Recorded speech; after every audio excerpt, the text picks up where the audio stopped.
morning po mga kabayan, welcome sa ating panibagong update rito po sa South Luzon Expressway, Toll Road 4 sa portion ng Package C sa may barangay Santa Maria, Santissimo at mismong Piaon Interchange na malaki po yung progress mga kabayan.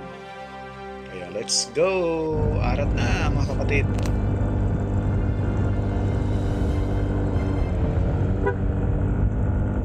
So ito naman po yung portion mga kabayan.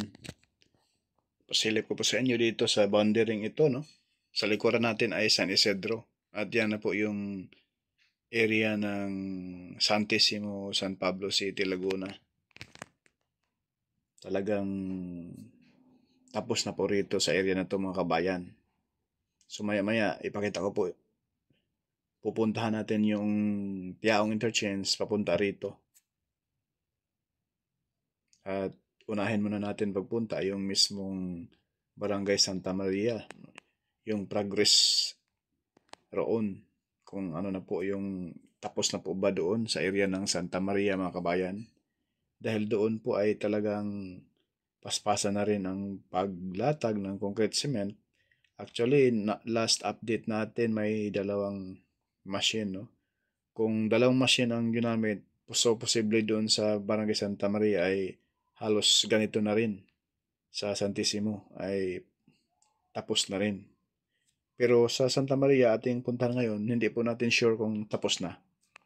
Sana po, para sana mag-partial opening ito sa ngayong taon, no? 2025. Ngayon kasi ang sabi ni Sir Ramon ang sana hindi maudlot at hindi ma-extend ng 2026. Kahit partial opening lang. Ito mga kabayan, lipat na tayo rito sa Santa Maria. Yan po yung concrete box culvert na kung saan yan po yung service road. Yan ka sa ilalim dadaan mga kabayan. Sa taas, yan po yung expressway alignment. So dito, tatampakan pa ito. So dito na area na ito mga bayan ang sinasabi ko. Hindi. Ayan na po. Salamat. Ayan. Yan po ang bayan, yung machine, no? Dito sa bandang kaliwa, 3 lane na natapos. So, gawing kanan, ayan na po. Bali, 3 lane na rin po. So, ibig sabihin ito mga bayan, 7 lane po ito. Bayan, no? So, yung isang lane yan, dyan yung barrier ilatag. So, ito na po yung drone shot natin. Medyo delikado yung drone natin mga bayan. Napakalakas yung hangin. Ayan po mga silayan natin mga bayan, oh. Ayan, yan na po yung area na yan ay tapos na pala. Dito po ito mga bayan sa Barangay Santa Maria, San Pablo City, Laguna. Yung kaharap sa ating kamera ay papunta po yan ng Solidad. Grabe, oh. Last 2 weeks tayo nag-update rito mga bayan, pero ayan na. Tapos na po. Sana all.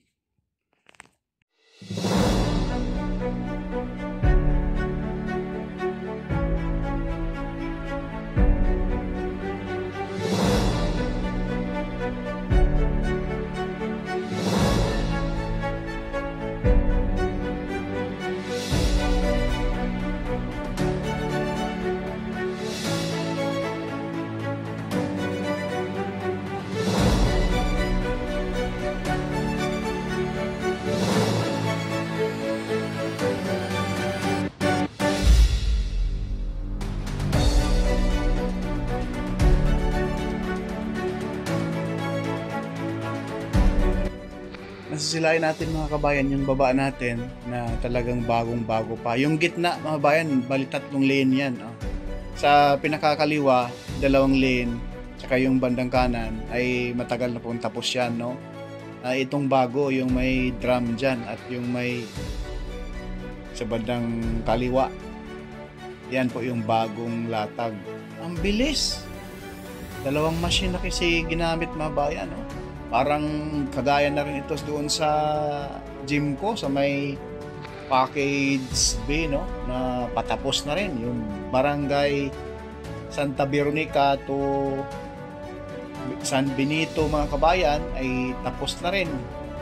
Malatagan ng concrete cement. So ibig sabihin sa darating na summer ito mga kabayan ayan po, kitang-kita natin, pasensya na sa drone.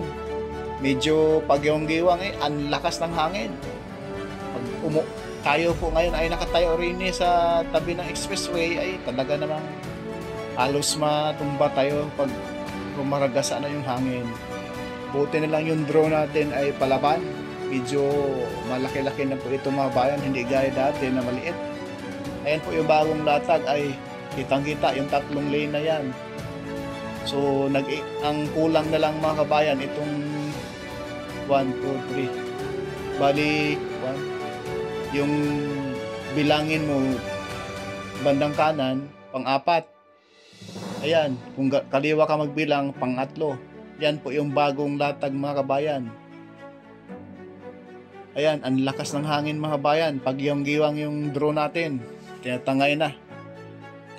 Ito po yung expressway na ito mga kabayan ay makabilis ang biyahe papuntang Bicol at kayo ay gagala sa Laia, mga beach resort doon, Lubo, Batangas. May mga update rin po tayo doon mga kabayan. Dahil ito po, pang exit lang po kayo ng Tiaong Interchange and then Sariaya, Candelaria, ay yung mismong Candelaria, Tiaong Bypass Road, no? Pagdating doon sa dulo, San Juan, intersection ng Habayan, may way na yan papuntang Laia, walang traffic po, maiwasan mo yung Lipa at Rosario, Batangas na matraffic roon. Ito na yung Tiaong Interchange mga kabayan. Ito yung progress dito sa Tiaong Interchange mga kabayan. Sa gawing kanan, right side natin, yan po yung bagong latag. Ayan po, preskong-presko pa. Pasensya na kayo, yung sa ating camera medyo hindi maayos pagka-set up natin. Sorry po. Pasensya na mga bayan.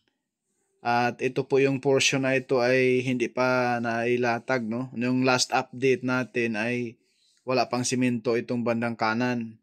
Ito, bandang kanan mga bayan, mayroon na rin po ngayon. Ang bilis ng progress rin sa mismong package no? Halos lahat ay kumpleto na malatagan ng concrete cement. Itong kabuuan. Ayan po sa gawing kanan tinuro natin. Yan po, ayan kitang-kita natin yung semento mga bayan, talagang bagong-bago siya. Itong dinadaanan natin, ito yung matagal-tagal na natapos. Bandang kaliwa din po, pinakadulo mga bayan, ay bagong-bago kasabay rito sa bandang right side natin. Itong area na ito, ayan sa bandang pinaka right side at pinakakaliwa natin, bago yan napakabilis. So hindi aabutin to ng Marso mga bayan. Itong buong package ay kumpleto na to. Malatagan ng concrete cement, sigurado yan. Ayan, itong dinadaanan natin ay nakaprepare na po ito paglatag ng concrete cement. Itong expressway na to mga bayan, kung matapos to, kung kayo ay taga Manila, pupunta kayo iwas kayo ng traffic, no? Ito yung best way mga bayan papuntang Laia, Batangas. Pag exit nyo ng Tiaong Interchange, baybayin nyo yung Candelaria Diversion Road at may intersection doon sa kanto. Dulo mga bayan, hindi kayo mawala doon. Mayroon doong papuntang San Juan, Laia. Napakabilis ang biyahe. Napakalapad yung daan. Maraming salamat po and God bless po sa ating lahat.